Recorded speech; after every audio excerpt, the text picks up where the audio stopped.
থাকলো। ওয়াও, আপনি রক? হ্যাঁ গো হ্যাঁ, আমি রক। মানে আপনার সাথে আমার মেসেঞ্জারে চ্যাট হয়েছিল, হ্যাঁ ফেসবুকে যেরকম ছবি আর আপনি সামনাসামনি। বুঝতে পেরেছি, আর বলতে হবে না, ফেসবুকের ছবিগুলিতে আমাকে অতটা হ্যান্ডসাম লাগে না। এই চলো না।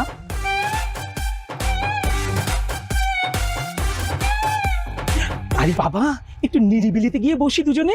তুমি প্রথম আমার সাথে দেখা করতে এসেছো, আমরা দুজন একসাথে কফি খাবো, দুজনের হাতে হাত থেকে গল্প করব। প্রথম দেখার স্মৃতি কখনো ভোলা যায় না। এই স্মৃতি আমি সারা জীবনের জন্য ভুলে যেতে চাই। দেখেন আমি যাই প্লিজ। আমি কি তোমার স্বপ্নের পুরুষ নই?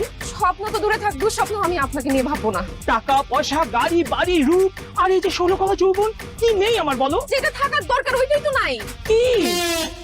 ম্যানলিনেস। যেও না প্লিজ, দাঁড়াও। যেও না সাথী, চলেছো একলা কোথায়?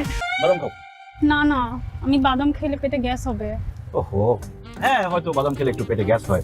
গ্যাস হলে আমার পেটে ব্যথা হয়, আর পেটে ব্যথা হলে আমার বমি বমি করে। ও তাহলে ঠিক আছে, বাদাম খাওয়ার দরকার নেই। আমরা কিন্তু চাইলে কফি শপে দেখা করতে পারতাম, কিন্তু আমি চাইলাম যে প্রকৃতির মধ্যে তুমি আমি, আমাদের প্রথম দেখা, ব্যাপারটা স্মরণীয় হয়ে থাকবে। খোলা জায়গায় বসতে ভয় করে। আরে ভয় কিসের, আমি আছি না, আমি থাকতে ভয় কিসের? হাগুর ভয়। পাখিগুলো মাথায় হাগু করে দেয়। মানে কি বলো এইসব? মাথার মধ্যে পাখিরা হাগু করে দিবে মানে কি? ছোটবেলা রোজ পাখি আমার মাথায় হাগু করতো। আমি যখনই স্কুলে গেটে যেতাম, একটা বজ্জাত পাখি এই কাজটা করতো। আল্লাহ, কোন বিপদে বললাম। তুমি না একটা ভুল করতা, ছোটবেলা থেকে যদি তুমি সবসময় ছাতা ব্যবহার করতা, তাহলে কিন্তু পাখি তোমার মাথায় হাগু করতে পারতো না। দাঁড়ান একটু। আকাশে উড়বি ভালো কথা, তোর আকাশে উড়ে উড়ে হাগু করতে হবে কেন নিচে? তুই হাগু করবি সেটাও ভালো কথা, তুই ডাইপার পরে হাগু কর। কি বলেন আপনি? পাখি কিভাবে ডায়পার পরবে? আপনি কি গবেট?